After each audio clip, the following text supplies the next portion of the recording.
If you haven't heard of Sakamoto Days, it is a greatly underrated manga series that not enough people are talking about it, and we're here to fix that. I'm Minty. And I'm the person who's not attracted to Taro Sakamoto, Annie. And this is FunUntitled, where we serve every podcast with an FU. Okay, if you haven't read Sakamoto Days, stop the episode, go read it. It's like, at the point of this recording, it's only like in the early 70s. I'm sure by the time this episode comes out, it'll probably be like in the 80s, but it's so fucking good. It is a highly recommended series that I would want anyone to read, especially if you love action, comedy, and a little bit of romance. But me and Chi, I don't know anything about Sakamoto Days. What's a simple summary without any spoilers? Sakamoto Days is about a legendary assassin named Taro Sakamoto who became the best in the assassination world. He decided to retire because he fell in love with his wife, had a daughter with her, started working with his wife at a convenience store, and got fat in his retirement days. And the story follows him, his former assassin friend, and what they're doing now. He has a bounty, just like in One Piece. Read Sakamoto Days. It's like One Piece. It is such a great series because the art is like, okay, it's kind of like, I feel very more old-fashioned. I don't know how to explain it, but that's just what it feels like to me. But then it has like these like pinnacle artistic moments just to show like something cool is happening. A common rule in comic making is that you shouldn't go 100% on every comic panel or else it's gonna tire you out. And this author, I don't know what his name is, unfortunately, he really took that to heart because when it comes to daily scenes, it's kind of like, whatever. When it comes to action and cover pages, this guy's like, I'm the master of perspective. I feel like it goes from like very like Dr. Slump kind of art style to then like One Punch Man epic scenes. That's true. I also said it looks kind of like a cleaner Dorohedoro style. In a sense, yes. I understand what you're saying. Dorohedoro is very like weird, but it's also really kind of like day to day. It's just has these weird elements. Me with my clenched fist making sure I don't get do la la la, Dorohedoro, and that other show where I only know the opening confused. Dorohedoro. No, that's not it. The one where Dodoro? Yeah, Dororo. Something, it's 3 syllables. And the Waemon. Put that time traveling cat into the mix. So we are now going to get into spoilers categories as we talk about the vibe of the series, the characters, what we like, maybe some things we don't like, because, you know, as critics, we can't just keep circle jerking. To be fair though, this is gonna be mostly praises because I read 2 chapters and I was like, Annie, you hate almost everything I recommend. But if you don't like this series, then I gotta cut you out of my life. I'm going to say, to be fair, you recommend a lot of sports animes to me. Haikyuu's a great series. People would say it is. Haikyuu is great. I'm just saying, you recommend me a lot of sports manga and anime and expect me to like it. Like, oh my god, you gotta watch this one about the card game. Oh, Chihara Fuyu. You gotta watch that one. So moving on to and then Minty was like, alright, I read 2 chapters, you gotta read it, Annie. And Annie was like, okay, I read all 71 chapters. Even I can't do it. And I like reading manga more than Annie does, but I could not read 70 chapters in one go. To be fair on Annie, because it's unfair to Annie Day today. It's very action orientated, so it goes bam, bam, bam, you know? Yeah, but some of the art is so good. You gotta stop and look. So, Taro Sakamoto, the pilot chapter, what did you like about chapter 1 that made you go, oh, fantastic? Chapter 1 is basically he's now living his basic life of as a retired hitman, as a clerk of a convenience store, you know,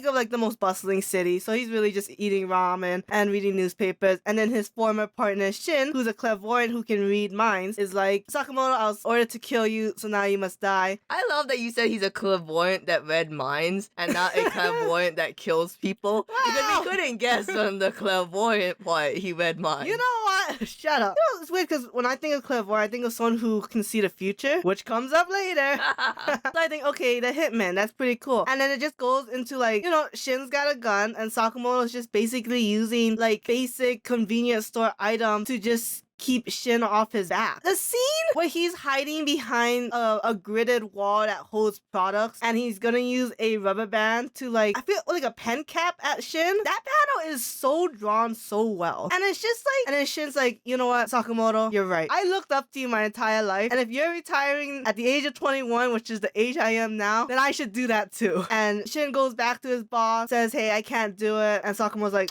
he's gonna get in trouble. And goes and saves Shin from his former boss raw. The whole thing is just like action-packed, very funny. And I've always liked fighting that are more martial arts or melee than like magic or supernatural. And so for me, and the fact that he's like totally like in love with his wife, it's just like a home run for me, just from chapter 1. I think what puts people off with Sakamoto Days is the fact that Taro Sakamoto isn't conventionally pretty. Like, you know, he's really chubby, you can't see his eyes, and I honestly thought Sakamoto Days, just from looking at the main character, it was going to be a gag manga, kind of like that really, really shitty manga with the maid robot. Oh. I hate that manga with a burning I read it because they did a kind of abridged series version of The Promised Neverland, and it's just like, you want funny then, you want funny now. That's true, because when I saw the art of Sakamoto Days, I thought he was going to be like in his 40s and retired, not 28. Especially because he has white hair and a mustache. So it's just a little weird. Like, I do feel like the series, all the characters, at least Sakamoto should be older, but he's 28. His daughter's in elementary school. We still haven't clocked how old exactly she is. But it's gotta be less than 7 because he retired at 21 because he got married. And I showed you that Omake comic, Omake means extra or whatever, that she was entered kindergarten. I think she just recently entered 1st grade in the chapter where they bought her a bag. Oh yeah, that's cute. So I feel like if I had to describe Sakamoto Days, it has the vibes of Way the House Husband. Yes. And the action of One Punch Man, but leaning closer to Kaiju number 8. Yes, yeah. If you don't know Kaiju number 8, we gotta do that series one day. I mean, that series is pretty good, but Sakamoto Days is fantastic. It doesn't have the depth that like One Piece or Golden Kamuy has, but it definitely has the action and comedy. Oh yeah, it is kind of like a really toned down Golden Kamuy, huh? Because some of the action scenes, like he has a no killing rule because of his wife, but he gets brutal still. Like no worries, all non-lethal as he jabs a man in the face. Yeah, so it's like, but obviously this series is also about how because he has a bounty, all these assassins are against him. He has to go into the assassination world to figure out how to get rid of this bounty. His enemy is also the enemy of his former organization called the Order, which is a group of the best of Japan's best assassins. And so you get to see a lot of killing and gruesome but awesome fights through these other assassins. Okay, that's a pro and a con of Sakamoto Days. Pro, we get to see a lot of assassins, so we get to see a wide variety of killing. And I think this is something that does better than One Punch Man, is the fact that they have to get creative since this is a more modern, non-fantastical setting, you know? Yeah. Because in One Punch Man is like, alright, whatever, you have telekinetic powers. I don't care, that's normal for that world. In this one, it's like, oh my god, you have strings that can cut anything, you freak. Like, even when Shin is a clairvoyant, right? It's not to the realm of this is unbelievable. The con is because we have to keep Sakamoto still the strongest. We have to keep the people in the Order still the strongest. So we will introduce a bunch of assassins and they will get taken care of in like 1 or 2 chapters. I like that arc. No, I'm just saying, you know, like... You introduce a lot of characters that are just meant to die in the end. Like, look at Tokyo Sugar Park. We meet a poison guy, we meet a guy with, I think, dynamites in his hands or whatever. We meet generic girl who does martial arts, and then we never see them again. Yeah, it's true. I want to see more of the Order because they're definitely playing up the Order as like this grand group that, and we've seen a bit of it, but I feel like there's more to them. I want to say, as someone who recently got into swords, I really like Takamura, the old guy in the Order, who just cuts anything. Like, there'll be a fly in front of him, and everyone else is like, okay, fucking duck! And he like cuts the entire car in half. He has some of the best scenes. He cut part of the Tokyo Tower. He cut up a building, and then you get to see like from like outside to like him in the middle of the hall, all the infrastructure that got cut through. He got like the best scenes for an old man. And I'm gonna gush about my favorite character in the Order, or in general, is Nagumo. I love him. Nagumo has the power to change his face, and he got to kill one of the assassin killers that just got killed in 2 chapters. But that is like a fantastic fight scene. It's so short, but it's so good. I would say it's one of the best fights in the manga. Yes, absolutely. Okay. And he has a weapon that's like, I don't know why, I really like Swiss Army knives weapons. That's why I really like Kite's weapon in Hunter x Hunter. So he's like, I'm gonna roll dice to see which weapon I kill you with. There's a whimsical factor to it, right? Like, there's an idea that like not even the person wielding it knows what's gonna happen, and they just have to kind of deal with it, and they're like, yeah, I'm so good, I know how to deal with it. And it's like, oh, that makes you so goddamn cool. Okay, so let's talk about other characters that are within the Sakamoto shop, because Sakamoto, at the end of the 1st chapter, he's like, Shin, Shin, now that you're no longer an assassin, I guess I'll hire you. And oh my god, I'll pay you overtime.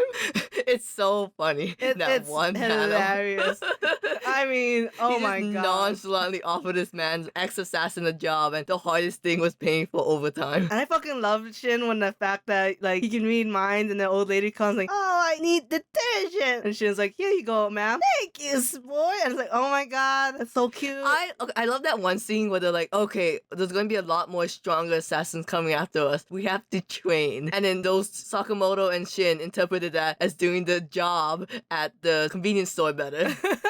Sakamoto's doing deliveries faster. Shin is like, let me get these orders for you faster. I was like, I got everything in the moment you walked into the door, which kind of freaked her out. I mean, if think about it, we read this manga called Inubaka, and there was a dog that walked in, and they gave it everything it wanted, and it walked out. Oh god, I want a dog like that. I want a penguin that goes to the fish market. Get me some fish. Let's talk about the other employees of the store. Let's talk a little about his wife, Aoi Sakamoto. She is so goddamn cute, and she is the matriarch of this family. I love how she whipped this man. Taro had to have taken her name, right? Her surname? No, he was always called Sakamoto. Is this supermarket not called Sakamoto Days? The supermarket is also called Sakamoto. So maybe it's not a family store. Maybe they just started it because he really wanted cup noodles every day. Maybe she was working at a convenience store, and then he was like, well, since you're doing that anyways, why don't we just start our own? Oh yeah, he did meet her at a convenience store. Yeah, that's why we thought this was some kind of family business. So I guess he started his own business. Good for him. Good for him. Or it's like a situation where they both have the last name Sakamoto. It could be true too. We don't know her maiden name. I know there was a Jewish couple that met because they got the wrong email because they had the same last name. Oh. I don't know why the Jewish people community, they see someone with a Jewish last name, they get really excited. My friend from high school, her parents had the same last name. Oh shit. Vietnamese. Asian people though, we're all Lees and Chans. And Parks. Like I get so angry when I see our last name redacted on a building. It's like, hey.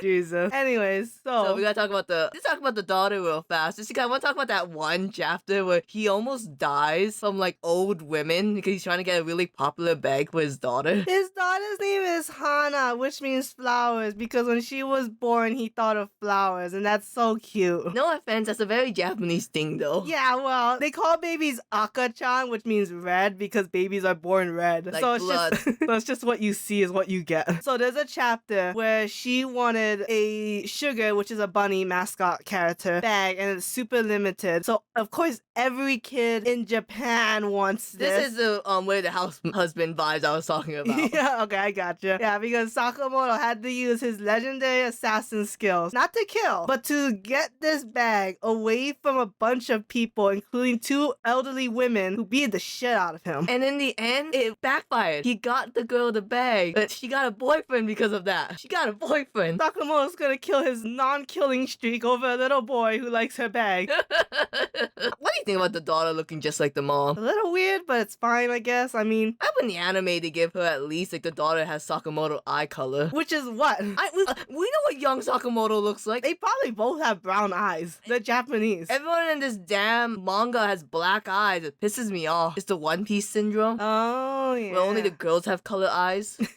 Pisses me off. Anyways, another employee that they decide to hire, her name is Lu. You can talk about this one. She is a Chinese girl, daughter of a Chinese triad. Her parents were the leaders, but they died, so she technically inherited their treasures, but she did not end up being the leader of the triad. Because once her parents died, basically other people in the triad wanted to take over, but she clearly doesn't seem like she's really interested at all. She just wanted her parents' treasures because that's a reminder of her parents. Lu is an okay character. I just hate the fact Lu is there so we can have this Shonen Jump bullshit of we can't have men fighting women. So every time a woman assassin comes up, Lu will take care of this. Yeah, I really don't like that either. It's a very outdated view. Sakamoto Days really has a lack of female representation. I wouldn't necessarily say it's a sexist series, but it's just there's a 10-to-1 ratio. Kind of very much like Dragon Ball or Toriko or even One Piece. I mean, straight up, say, oh, there's 8 male assassins to 2 females. Yeah. There's one like in the serial killer death row prisoner arc where like, hey, we're gonna get the one woman of the order, Osaragi, to fight the one serial killer who's a female. Dump. That was her name. That was her name, Dump. And you know why her name was Dump? I don't know. I think it's because she kept getting dumped by her boyfriends after she killed them. That's what I was kind of thinking too. Which is another thing, problem shonen when you introduce a female character and the only gimmick is that they love someone. Yeah. Also, Ragi though, she's pretty cool. Osaragi's pretty cool, yeah. I like her and her circular saw. Oh yeah, I love the fucking veil. Yes. Like she's always going to a funeral. Alright, talk about my boy now. No, I'm talking about Lou. Man, we'll talk about her drunken fist then. Another thing I don't like, because you don't actually have to be drunk to do the drunken fist, but when she gets drunk, she gets really good at martial arts. And then she also has one of those like, oh, when she's a happy drunk, she fights like this. And when she's a sad drunk, she fights like this, which is also kind of stupid and also like a trope in which females fight based on their emotions, kind of like that Peach game. Yeah. Which they should make another one of those. I actually like that Peach game. No one is going to know what you're talking about. Everyone knows because it was a good game. Everyone knows because it's the only Peach game in existence. Yeah, how have they not made another one? They should make one where you can play as Peach, Daisy, Rosalina, and Pauline. That would sell a fuck ton. Yeah, to people who are attracted to them. Which is everybody. So, to the idiot of the group, because there's always gotta be one goddamn idiot. His name is Hisuke, and his pet, was it a cockatoo? Yeah, I forgot how you pronounce it though. You watch Bleach so many times and you think you'll know how to say that bird's name. Cockatiel? Cockatoot. Cockaboo? But yeah, Pisuke, who eats, I think, $200 worth of food every month. While feeding his bird $2,000 worth of food, or like 20,000 yen, or something like that. It's a ridiculous amount. I think he actually, yeah, if he eats 2 zeros and the bird eats 2 more zeros. Yes. Like, what are you feeding your bird? So he is someone who, he failed, right? This assassination classroom. Yeah, he failed the JCC, I don't know what it stands for. Japan's Correctional Center, which does not sound right, but I think that is what they put it as. Because his only skill was sniping, and they're like, oh, assassins should be well-versed in everything. Like, And smarter. how dare you? He's really dumb. 2 things. 1, he trained the bird to drop a bullet into his gun. That's somewhat smart. 2, I think there's a arc where they had to get into the JCC, and the entrance test is you have to be versatile with every weapon. I think that's the reason why he failed, is just because he cannot be flexible. But he is such a good sniper. And one of his tricks is to have a ricochet shot, so he knows how to ricochet a bullet to hit his target. My boy knows geometry. So that's actually pretty cool. So he's actually a pretty good character with really good fight scenes. It's just that he's super stupid. Like when Shin reads his mind, it's children's drawings. Like he went into the supermarket and was like, I'm here for Sakamoto. It's like, he's not here. I instantly believe you, and I will not cry on the ground because I can no longer buy sushi for me and my bird. Oh god, you're right. There's gotta be 1,000 Taro Sakamotos. Okay, what I told Minty is I have 2 favorite characters in every series. I have This Is My Child, I worry about him, and This Is My Husband, I lust over him. Nagumo is my husband. Kisuke is my baby boy. Well, I have to make sure he doesn't get hit while crossing the street. So it's a very fun cast of characters. It kind of does the Hunter x Hunter thing where like if the character isn't needed for the arc, then they're not gonna bring them, which I respect. I'm going to say the villains of the series, I don't want to get too much in depth. They're very shallow and dumb. I feel like we just don't know enough about them yet, because clearly like the very main bad guy has some kind of vendetta against Sakamoto, but he's very powerful. He's made very powerful enemies, and his minions have pretty good fights. The deal guy is kind of annoying, don't you think? Okay, the deer guy is very annoying. You just like the guy with the hammer. Oh god, what's his name? We'll never know. He's on a volume cover though. They just introduced him, not just, but he's fairly new. So anyways, back to the overarching theme of this podcast episode. Fucking read Sakamoto Days. It's fantastic. It's a good read. You don't have to get into super in-depth with them. And Sakamoto's wife is so cute. I would just say one thing as criticism. It's very shallow criticism. Like, it does not ruin the series at all. It gives me giant One Punch Man vibe, but because it's so similar to One Punch Man, in the areas it does not live up to One Punch Man. It's really obvious. How dare you? It's just because if you look at Sakamoto and Saitama, they're both really strong. And in One Punch Man, I'm actually losing kind of interest in Saitama. Like, I think even Minty is, because Minty's only reading for Garo at this point. Because I don't know how you don't get bored with Saitama's whole gimmick of I'm bored. If I ever enter a fight, it's going to be Dragon Ball style. Well, I let the side characters fight for like 100 chapters and I'll finish it up in like 5. Yeah, but One Punch Man knows that it's doing that. They are very aware of what's happening and that that's just the direction they want to go. Sakamoto Days, they do bring up that like he's not at his 100% because he was in retirement for so long. So he does have to build up back to 100% because he doesn't necessarily win as grand as Saitama. I mean, in one sense he does, but not like to that extent yet. I think Sakamoto has to work up those fats off. Oh, that's the thing with Sakamoto. It's like, oh, he only really lost to the main bad guy, right? Right. And like, I think he's actually on the pathway of learning to keep the fat on, right? Yes. So what I just mean is like he needs to get back to 100%. And so I understand he gets to go 100%. I just wish he was in more interesting fights. Like, let me just take for example the when he fought, I think his name was a Pot. God, these names suck in Sakamoto Days. Oh yes, the string guy. Yeah, the string guy at the tower. Like, because he was supposed to be struggling, but he wasn't really struggling. So his fights aren't as interesting as, let's say, when Shin and Lu fought Saw. I actually like the fight between Sakamoto and Apart. Because Sakamoto can't kill, he has to do something that incapacitates them but not kill them, which is an even harder task. Yeah, now that you say that, yeah, I do like the fights where he uses common household appliances or like a sticker to fight his enemies.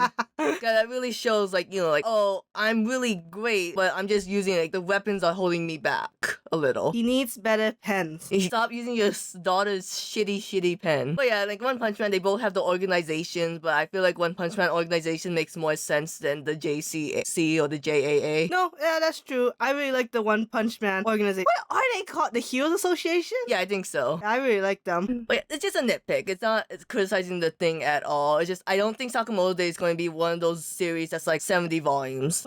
How dare That you, isn't Kirsten. bad. How dare Like you? with the FMA, it does great 30 volumes. Ooh, this series could go on forever, mind you. Like, if Sakamoto Days last longer than KNY, I'll be surprised. How dare you? It's 200 chapters, that's not bad. Anyways, again, read Sakamoto Days because apparently we're like 1/4 of the way there already.